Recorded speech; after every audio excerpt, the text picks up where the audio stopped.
Kaixo, nik prestatutako material hauxe da. Hau egiteko erabili dut poliespar zatitxo bat, egurrezko makiltzoak eta egurrezko piezak, hauek zuladuna bai. Bueno, hasieran utzi diegu umei jolasten libreki, haiek egiteko haien gauza. Honekin egin dezakete taldeak adibidez asko gutxi, egin dezakete trenak luzea eta laburra, holan jarrita, egin dezakete eskuarekin jolasak zenbat, 2, 3, 4 eta 5, ipin dezakete bebai hemen bezala, binaka. Ikusten dozunez, pieza guztiak kolore berdinekoak dira, eta orduan joko gehiagorik ez daukagu egiteko. Hori bai, egin dezakegu plano horizontalean edo vertikalean. Hasiko dira sartzen libreki bebai, pieza guztiak hemen, geroago esan dezakegu ipinteko banan, edo hau bezala binaka, eta 3 urteko gelan gaudenez, 3 arte hasieran ondo dago. Geroago, ipiniko ditugun beste pieza batzuk kolore desberdinetan margotu. Adibidez hemen hartu dugu berdea, urdina, laranja eta horia. Eta hemen bebai, ekintza desberdinak egin ditzakegu. Adibidez, klasifikatu kolorez, hemen egin dugun bezala. Egin dezakegu bai segidak simpleak, adibidez erabiltzen 2 kolore. Horia, urdina, lantxe.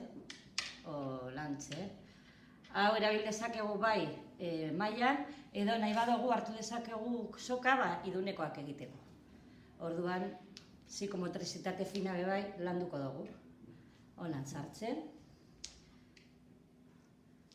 Edo bebai nahi badugu, egin dezakegu gorantz hemen makiltzoak erabiltzen. Segida simplea, berdea, laranja, berdea, laranja, berdea, laranja. Edo bebai, egin dezakegu segida horizontalean. Laranja, berdea, laranja, berdea, laranja, berdea. Hau egin dezakete haien koloreak erabiltzen nahi dute moduan, edo guk esan dezakegu ze koloreak erabili. Gero bebai honekin egin dezakegu aur bezala, tren luzea eta laburra nahi duten moduan, izan daiteke holan etxanda. Hau zailagoa da, ze borobila direnez, rodatzen dira, edo bebai zutik. Eta gero bebai, ipin dezakegu lan luzea eta laburra. Kolore desberdinak erabiltzen, edo gu gidatuko dugu, zan eskoz erabili 2 kolore bakarrik, edo segida bat egin. Gero taldeak egin dezakegu bebai, ipintzen badugu lan non dago gehiago eta non dago gutxiago. Lantxe, asko eta gutxi, jarri bikoteka kolore berdina erabiltzen edo kolore desberdinak erabiltzen. Bueno, egin ditzakegu hainbeste ekintzak. Hau, beti, plano horizontalean edo vertikalean, hau berdina egin dezakegu hemen. Beste aldetik. Geroago bargoztu gainduen makiltzoa kolorez, eta orduan ja ekintza zehaztuagoak dira. Hemen sartu behar dugu urdina, laranja, berdea, horia, eta hobe bai mugitu dezakegu. Makiltzo desberdinak. Koloretako makiltzo desberdina dekogu hemen, aldatzeko.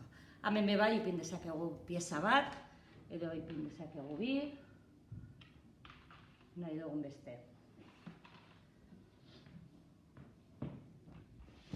Eta gero, hemen ja daukagu 4 eta 5 urteko gelan egiteko, hemen egin dugun izan dira simetriak. Guk ipintzen dugu ezkerreko aldea, eta haiek egin behar dugu, hau izango da izpilu moduan, egin behar dutena da beste aldea bete. Adibidez hemen, ipiniko hau, edo berdea, eta urdin. Hau egin dezakegu lan, edo depende ze adinekin gauden lan egiten, ekintza zailagoak ipini.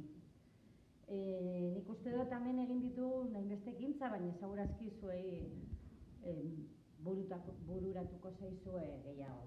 Espero du gure gustoko izan dena, eta eskerrik asko entzutagatik.